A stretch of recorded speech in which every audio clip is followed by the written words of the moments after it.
मुझे अभी भी यकीन नहीं आ रहा है, तुम यहां मेरे सामने बैठे हो, वो भी जिंदा सलामत। क्या यह हकीकत है? मैं तुम्हारे सामने बैठा हूं भाई, और यही हकीकत भी है। तुम इतने वक्त कहां थे? अब क्यों आए हो? क्यों? उमर, मुझे तुम्हारी बीमारी का पता है।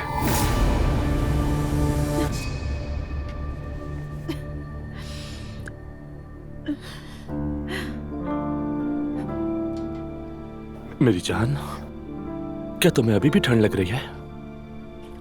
घर तो इतना ठंडा नहीं है। अंदर से मुझे ठंड लग रही है। दिखाओ जरा।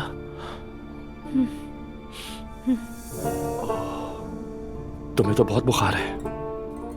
अम्मी ने जुल्कर के साथ थर्मामीटर भेजा है, वो इसी दराज में, क्या ला सकते हो उसे?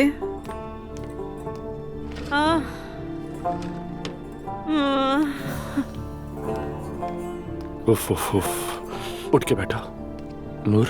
हाँ। ओहो, उठो नूर, उठो।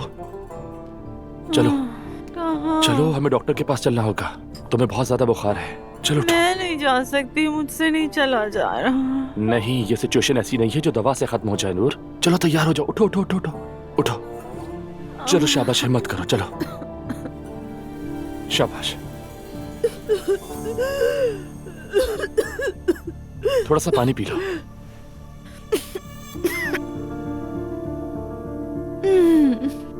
ठीक हो ना? चलो आओ, हॉस्पिटल चलते हैं। चलो, पहले तुम चेंज करो, फिर चलते हैं। हाय अल्लाह।